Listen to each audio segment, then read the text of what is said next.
राजा दंडक की कथा। वनवास के समय राजा दशरथ के पुत्र श्री राम अपने लघु भ्राता लक्ष्मण और सहधर्मणी सीता के साथ दक्षिण दिशा के सुभद्र की ओर चले। कैसे हैं दोनों भाई? परम सुख के भोक्ता हैं। उन्होंने नगर गांवों से भरे हुए अनेक देशों को लांघकर वन में प्रवेश किया। ऐसा स्थान देखकर दोनों कहने लगे, अहो यह सुंदर वन, यह सुंदर नदी। ऐसा कहकर वृक्षों की रमणीय छाया में सीता सहित बैठ गए। थोड़ी देर वहां बैठकर वहां के रमणीय स्थान देखकर जल कीड़ा करने लगे। तत्पश्चात रसोई के साधन रूप मिट्टी के बर्तन बनाए। सीता ने वन के धान्य से सुगंधित आहार तैयार किया। अनेक मीठे पके हुए फलों का भोजन बनाया। भोजन के समय दोनों वीर मुनिराज के आगमन की अभिलाषा से बाहर पड़घान करने के लिए खड़े हो गए। उस समय दो चारण रिद्धिधारी मुनिराज धारे, जिनके नाम सुगुप्ती और गुप्ती थे। उनका शरीर ज्योति पटल से संयुक्त था। दोनों ने उनके दर्शन किए। वे मुनि मति, श्रुत और अवधि ज्ञान के धारी थे। महाव्रत के धारक, परम तपस्वी, किसी भी वस्तु की अभिलाषा से रहित, निर्मल मन वाले, मासोपवासी, अत्यंत धीरवीर, शुभ चेष्टा के धारक, भक्ता को आनंद प्रदाता, शास्त्रोक्त आचार संयुक्त, ऐसे वे मुनिराज आहार के लिए पधारे। सीता ने दूर से उनको देखा। अत्यंत हर्षपूर्वक पुलकित आंखों और रोमांचित शरीर से वह अपने पति से कहने लगी, हे नाथ, हे नरश्रेष्ठ, देखो देखो, तब से बने दुर्बल शरीर वाले दिगंबर कल्याण रूप चरण युगल पधारे हैं। राम ने कहा, हे प्रिय पंडिते, धन्य है तुम्हारे भाग्य को। तुमने निगंध युगल को देखा। अरे, इनके दर्शन से तो जन्म जन्म के पाप मिटते हैं और भक्तिवंत पुरुष का परम कल्याण होता है। राम के वचन सुनकर रोमांचित होते हुए सीता कहने लगी, वे आए, वे आए, आए। उसी समय दोनों मुनिराजों पर राम की नजर पड़ी। वे मुनिराज जीव दया के पालक, ईर्य समिति सहित समाधान रूप मन वाले थे। श्री राम ने सीता सहित उनके सम्मुख जाकर नमस्कार किया और अत्यंत श्रद्धा भक्ति पूर्वक मुनियों का प्रग्रहण करके आहार दान दिया। वन की गाय और भैंसों का दूध, पर्वत की द्राक्ष, नाना प्रकार के वन धान्य, सुंदर घी युक्त मिष्ठान इत्यादि से विधि पूर्वक मुनिराजों का पालना कराया। वे मुनि भोजन की लोलुपता रहित निरंतर आहार करने लगे। जब राम सीता ने भक्ति से आहार दान किया तब पंचाश्चर्य हुए। जिस समय दोनों मुनियों को आहार दान दिया उस समय वन में गिद्ध पक्षी वृक्ष पर बैठा हुआ था। अतिशय संयुक्त मुनियों को देखकर उसे अपने पूर्व भाव का ज्ञान हो गया। उसने जाना कि कुछ भरपूर मैं भी मनुष्य था। मैंने परमात्म और अविवेक से अपना जन्म व्यर्थ गंवाया। मेरे माप पाप कम के विचार से मैं अंतर में जलता हूं। अब अपने दुखों के निवारण के लिए इन साधुओं की शरण ग्रहण करूं, क्योंकि ये सब सुख के दाता हैं। इस प्रकार पूर्व जन्म के स्मरण से पहले तो उसे बहुत शौक था।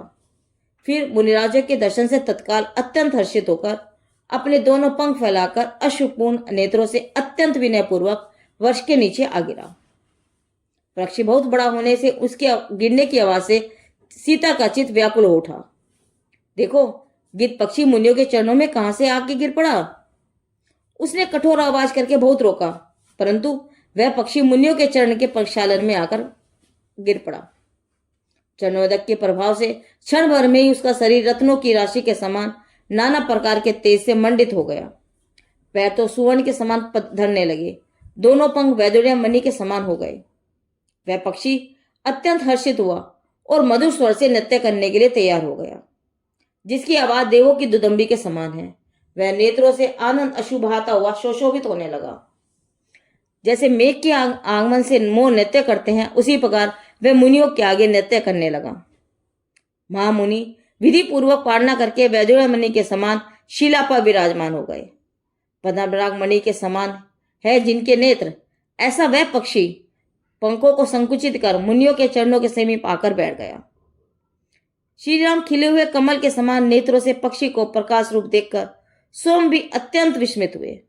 उन्होंने मुनिराजों के चरणों में नमस्कार करके पूछा, हे भगवान, यह पक्षी पूर्व की अवस्था में अत्यंत क्रूप था। वह क्षण भर में स्वर्ण और रत्नों की मूर्ति बन गया। अशुद्ध रूप और मांस का भक्षण करने वाला यह गिद्ध पक्षी आपके चरणों के समीप बैठकर अत्यंत शांत हो गया। इसका क्या कारण है? सुगुप्ती नामक मुनिराज ने कहा, हे राजन, पहले इस स्थान पर एक सुंदर दंडक नाम का देश था। यहाँ कुंड कुंडल नामक अति मनोहर नगर में इस पक्षी का जीव दंडक नाम का राजा था। वह प्रतापी प्रचंड पराक्रमी, जिसने शत्रु रूपी कांटों को भंग कर दिया था, ऐसा महामानी विशाल सेना का स्वामी था। उस मूढ़ ने अधर्म को श्रद्धा रूप मिथ्या शास्त्र का सेवन किया। जैसे कोई घी की प्राप्ति के लिए पानी को बिलोता है, वह ऐसा प्रयत्न करता था। इसकी स्त्री दंडी जाति के सन्यासी की भक्त थी। रानी को सन्यासी के प्रति बड़ा अनुराग था। उसके संग से राजा भी उसके पद का अनुगामी हो गया। अरे, स्त्री के वश हुआ पुरुष क्या क्या करते नहीं करता है। एक दिन राजा दंडक अपने नगर से बाहर निकला। तब उसने वन में कायोसक करके ध्यान में बैठे हुए एक मुनि को देखा। उस निर्दय राजा ने मुनि के गले में एक मरा हुआ सांप डाल दिया। दंडक राजा पाषाण के समान कठोर हृदय वाला था। उन मुनि ने ध्यान धरकर मौन रहकर ऐसी प्रतिज्ञा की कि जब तक मेरे गले में से सर्प दूर नहीं होगा, तब तक मैं हलन चलन रहित योग रूप ही रहूंगा। इस प्रकार कितने ही दिनों बाद राजा उसी मार्ग से निकला। उसी समय किसी भले मनुष्य ने सर्प को दूर किया। वह मुनिराज के पास बैठा था। राजा ने उससे पूछा, मुनि के गले से सर्प किसने निकाला? तब उस मनुष्य ने उत्तर दिया, हे नरेंद्र, किसी नरकगामी ने ध्यानारूढ़ मुनिराज के गले में मरा हुआ सर्प डाला था। उस सर्प के संयोग से साधु के शरीर में अनेक छिद्र हो गए थे। इन्होंने तो कोई उपाय किया नहीं। आज मैंने उस सर्प को दूर किया है। तब राजा ने मुनि को शांत स्वरूप कसाई रहित जानकर प्रणाम किया। तभी से वह मुनि भक्ति का अनुरागी हो गया। जब रानी ने दंडियों के मुख से यह वृत्तांत सुना कि राजा जैन धर्म का अनुयायी हो गया है, तब उस पापिन ने क्रोधपूर्वक मुनिराज को मारने का उपाय किया।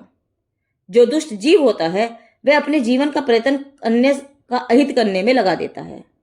उस पापिन ने अपने गुरुओं से कहा कि तुम निगंध मुनि का रूप धारण करके मेरे महल में आओ और विकास चेष्टा करो। रानी के कथनानुसार उन पापियों ने वैसा ही किया। मुनियों का वेश धारण करके कपटी दांडी साधुओं द्वारा की गई विकार में कुत्सित चेष्टा को भ्रम से मुनियों की चेष्टा जानकर राजा दंडक मुनियों के प्रति क्रोधित हो गया। उसके मंत्री आदि दुष्ट मिथ्या दृष्टि जो सदा मुनियों की निंदा ही करते थे, उन्हें राजा को भ्रमित किया। तब उस पापी राजा ने मुनियों को घानी में पीलने का आज्ञा दे दी और आचार्य सहित समस्त मुनियों को घानी में पेल दिया। एक मुनि बाहर गए हुए थे। वे वापस आ रहे थे। उन्हें देखकर किसी दयालु व्यक्ति ने कहा, हे प्रभु, पापी राजा ने अनेक मुनियों को घानी में पेल दिया है, अतः आप यहां वहां मत जाओ। आपका शरीर धर्म का साधन है, अतः अपने शरीर की रक्षा करो। यह समाचार सुनकर मुनि संघ के शोक से, जिनको दुख रूपी शीत का आघात लगा है, ऐसे वह मुनि थोड़ी देर तो वज्र के स्तंभ के समान निश्चल हो गए। फिर ऐसे दुख के से क्लेश को प्राप्त हुए। तत्पश्चात उन मुनि रूप पर की संभाव रूप गुफा में से क्रोध रूप केसरी सिंह निकला। लाल नेत्र हुए तत्यमान मुनि के समान शरीर में से पसीने की बूंदें फूट पड़ी। फिर काल अग्नि के समान प्रज्वलित अग्नि का पुतला निकला और धरती आकाश अग्नि रूप हो गए। लोग आहा करते हुए मरण को प्राप्त हुए। जैसे बांस का वन जलता है, वैसे ही सारा देश भस्म हो गया। न राजा बचा, न अंतपुर, न पुर, न ग्राम, न पर्वत, न नदी, न वन, न कोई प्राणी। देश में कोई भी नहीं बचा। महान ज्ञान वैराग्य के योग से बहुत समय से मुनि ने जो संभाव रूप धन उपार्जित किया था, वह तत्काल क्रोध रूप लुटेरे ने हर लिया। दंडक देश का दंडक राजा पाप के प्रभाव से नष्ट हुआ और देश भी नष्ट हो गया। अब यह दंडक वन कहलाता है। उस समय तक यहाँ घास भी नहीं उगती थी। बहुत समय तक तो यहाँ मुनियों का विहार हुआ। उसके प्रभाव से वृक्षादि हुए। यह वन देवों को अभी भय उपजाने वाला था। विद्याधरों की तो बात ही क्या। दंडक वन सिंह, बाघ, अष्टपद आदि अनेक जीवों से भरा और भांति भांति के पक्षियों की आवाज से गूंजता था। वह राजा दंडक प्रबल शक्तिशाली था। वह मुनि हिंसा के महापाप से नरक 3 योनियों में भटक कर यह गिद्ध पक्षी हुआ है। अब इसके पाप कर्म की निवृत्ति हुई है। हमें देखकर इसे पूर्व भाव का स्मरण हुआ है और ऐसा जानकर यह संसार शरीर भोगों से व्यक्त हो गया है। अनेक जीवों का तो जो दृष्टांत है, वह अपने आप को शांत भाव की उत्पत्ति का कारण है। इस पक्षी को अपने पूर्व भाव की चेष्टा याद आने से यह कांप रहा है। पक्षी के प्रति दया करते हुए मुनि कहने लगे, हे भव्य, अब तू भय मत कर। जिस समय जो होना होता है वह होता है। तू रुदन किस लिए करता है? होनहार को मिटाने में कौन समर्थ नहीं है। अब तू समता भाव धारण करके सुखी हो। पश्चाताप छोड़, देख, कहाँ वह यह वन और कहाँ सीता के साथ श्री राम का आना, और कहाँ हमारी वनचर्या का विग्रह कि वन में श्रावक द्वारा आहार मिलेगा तो लेंगे, और कहाँ तेरा हमें देखकर प्रतिबोध होना। कर्मों की गति विचित्र है, कर्मों की विचित्र से जगत की विचित्रता है। मुनिराज ने पक्षी को वैराग्य के लिए संसार की कथा सुनाई। उसे सुनकर पक्षी बहुत दुख से भयभीत हुआ और धर्म ग्रहण की वांछा से बार बार आवाज करने लगा। तब श्री गुरु ने कहा, हे भद्र, तू भय मत कर, श्रावक के वत अंगीकार कर।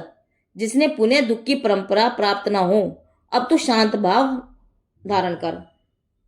इस प्रकार जब मुनियों ने आज्ञा की, तब पक्षी ने बारंबार नमस्कार करके मुनिराज से श्रावक के वत धारण किए।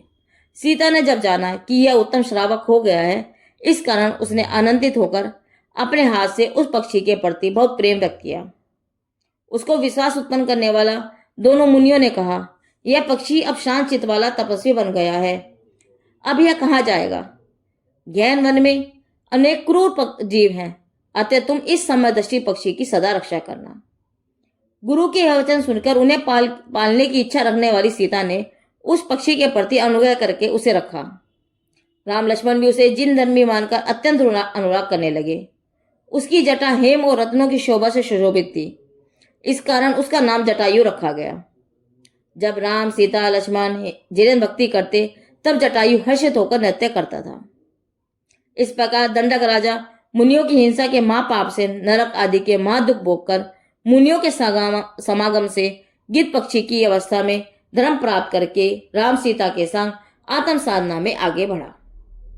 राजा दंडक जो जटायु पक्षी बना था, उसकी कथा पूरी हुई। जिनदेव की वाणी आगम वाणी।